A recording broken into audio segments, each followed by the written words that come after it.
Hi guys, I'm sorry if I don't sound too well. I've been sick over the past week, so if you guys can just bear with me, we'll make it through this together. And on a side note, I'm also on spring break, so expect a lot more stuff to be uploaded from me. I actually have quite a few things backed up, I just haven't gotten around to narrate them, but expect those from me. But anyways, this is the Ubers match I had for Arsena's tournament, and it's against a guy named Gator. And as you can see, I think I've showcased this team on my channel once before, but he's got a white Curum, and I have nothing on my team to take a hit from this thing whatsoever. I mean, Specs White Curum is a huge threat, ladies and gentlemen. And the team I had before this one, before I rearranged it to make it what it is now, I used to have a Chansey on it because I was like, oh look, my team gets destroyed by White Curum. I should fix that, put a Chansey on it, and not have to worry. Yet, I don't know what possessed me to took it off. I guess it's just because I never saw it when I laddered, so I figured maybe I wouldn't see it. I don't know. I honestly should have kept it on. But anyways, let's just jump right into the match. He's going to lead out with White Curum as I'm going to lead out with Palkia, expecting his Kyogre lead. Now, the good news is that my ability went before his, which generally means that you're faster, so I'm just going to go right for the Spatial Run here. I don't want to play around with that threat whatsoever, but he does just end up bringing in the Chansey here. Obviously, because Chansey is a specially defensive monster, he'll be able to take that. As I'm going to go out into my Excadrill, knowing that Chansey generally cannot touch it, but he makes a very good and very aggressive second turn play of doubling right back into his White Curum. And now I'm literally in a position of what wants to die, because if this thing is Specs, that's pretty much how White Curum works. If it's Specs, something has to come in, something dies, you bring in the thing that can check and counter it. But I bring in my Ho-Oh here. It's a weird custom Ho-Oh spread. I'll leave it in the description for you guys to check it out. And that Ice Beam is a 2-hit KO. I honestly had to figure out what at this point I wanted to let go, because I think in my head I valued Ho-Oh more. And as painful as the decision this was, I decided that my Palkia, I should let go of my Palkia instead. So I'm going to bring it in. I live in Ice Beam, which is phenomenal considering that is a Specs White Curum from that damage clearly. And I'm just going to go for a Spatial Run, as he does end up bringing in the Lugia here. Obviously, because of multi-scale, it's not going to do anything. And I go for the Hydro Pump here. I end up missing. In the long run, you're going to see, I don't think it mattered that much, but he does go for Toxic here. Obviously, one turn of Toxic will be enough to take down my Palkia from the range of HP I'm at. So I'm guessing this is one of those Toxic Whirlwind Roost sets, not like a sub-Lugia, because I've been seeing a lot more sub-Lugias lately. I don't know, maybe it's just me, but anyways, I'm gonna go into my Hippowdon here. I was honestly baiting out like the Toxic or the Ice Beam from this thing, because generally Hippowdon cannot touch Lugia unless you're carrying Toxic, and excuse me, my Hippowdon is not carrying Toxic, but he does end up bringing in the Kyogre. I probably could have predicted around the situation a little bit better, which is why I went to my Excadrill, but obviously I don't want to take a Water Spout or a Surf, whatever he's got in his arsenal, so I'm going to go out into my Arceus Grass, and I am specially defensive, and just look at how much that does. I mean, that damage, it's Scarf damage, but that's just ridiculous. I am specially defensive. I resist that. Kyogre's just too powerful, man.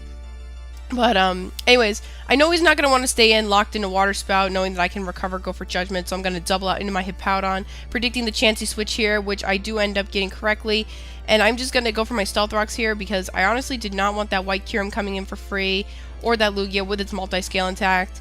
But here he is ultimately going to get the offensive momentum going back in his favor by bringing in the White Curum. And once again, what wants to die, because that's how White Curum works. So I figured at this point, I have to let go of something, and I figured my Ho-Oh would be the most expendable thing, because I still need my Giratina Forest Fortress in case he wants to try to spin those rocks away. Arceus Grass is my main check at this point, and technically counter to Kyogre. Excadrill could be definitely viable, and Hippowdon for the Weather War, so as painful as this was, Ho-Oh was the most expendable thing. And at this point, I literally typed to him GG, because I honestly thought I was going to get swept by this thing. That's just how bad the situation was in my head. But anyways, I'm going to go out into my Excadrill here. I know EQ does the same amount of damage that Rock Slide does, but 30% flinch is always welcomed in my book, which I actually happen to get here, which is crucial, because this means that this White Curum is at a point where when it switches back in, it will die upon rocks, and not only that, but I don't have to worry about it as much anymore. So, Excadrill already going for MVP title here. And he brings in his Lugia, probably predicting the Earthquake, knowing I wouldn't even want to risk missing Rock Slide with that thing.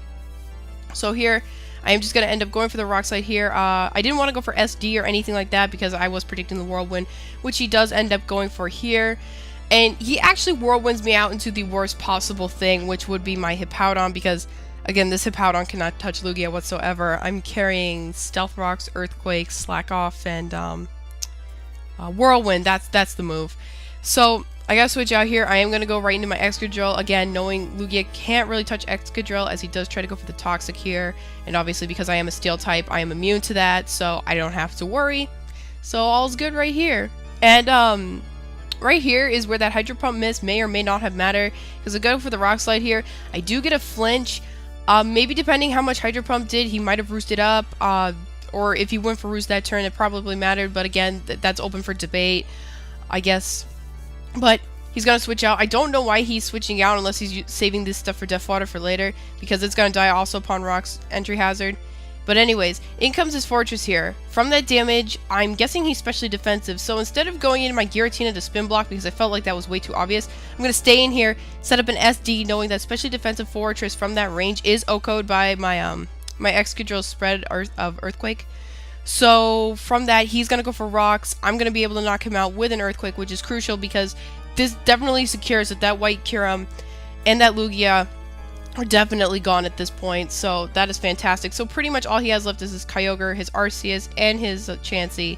And speaking of Kyogre, he brings it in now, and predicting the water move, I am going to go out in my Giratina, because at this point, it's kind of the most expandable thing I have, as he is just going to end up going for the Water Spout here. That still does quite a bit of damage. I mean, I think no, never mind. That doesn't surprise me then. I was going to say I think I'm max HP, but I'm not. But I am going to go for a Shadow Sneak here, figuring he's more than likely Scarfed. I knew I would be able to live another one as long as I can get that Shadow Sneak to do around 30% to the Kyogre, which I do end up doing. And here, I actually predicted this Chansey switch, and I was so tempted to go for Dragon Tail, but I did not want to risk it just because I wanted to get as much damage in on that Kyogre as I could. In here, he goes for Seismic Toss, as I miss a Dragon Tail, so it's kind of a dead turn there. As this turn, he is just going to end up going for the Soft Boil to get all of his HP back. And I am going to end up getting the going for the Dragon Tail, I should say. And I end up Dragon Tailing him out into his Lugia.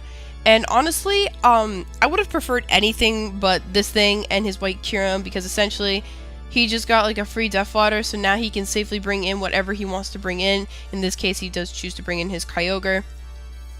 So, I mean, if I could have picked what I wanted to Dragon Tail out, it wouldn't have been the two of those, but either way, I am just going to go for a Shadow Sneak here, knowing that he can definitely get some nice damage in on this Kyogre.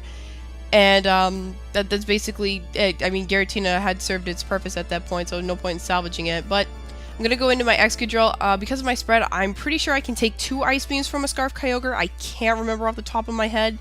But he ends up bringing in his Arceus Ghost here as I go for the Earthquake. And I get a very nice and very appreciated critical hit. I'm not entirely sure how much this mattered, as you're going to see later, but he's kind of stuck in a position here now where he can either recover, but every time I go for Earthquake, I'm going to be doing around the same amount as he recovers.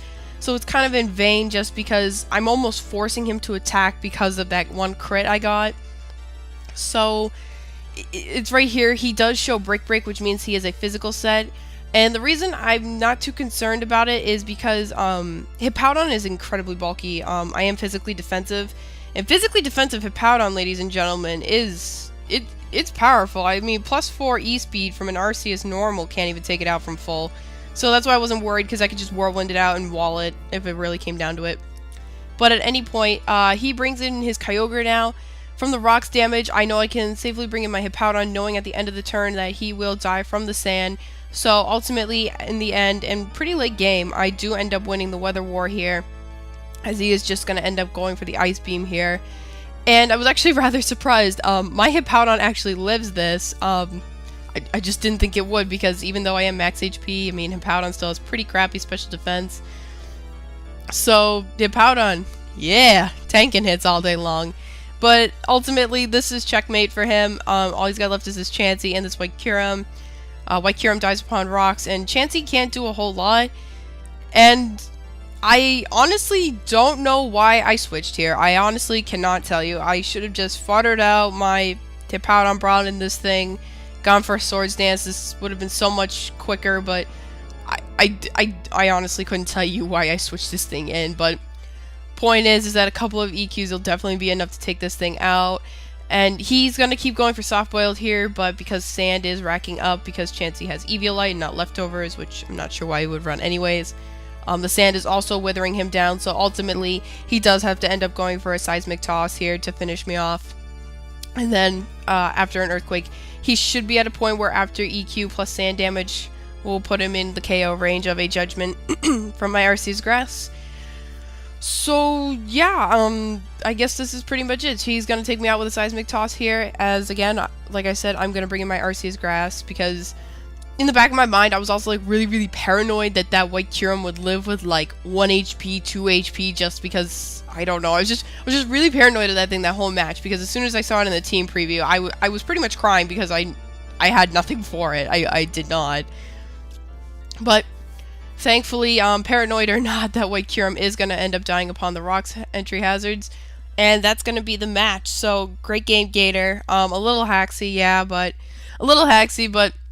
still good nonetheless. Couple things. Like I said before, I am on spring break, so expect more content from me. Not only that, but I might stream tonight. Depends on how I feel.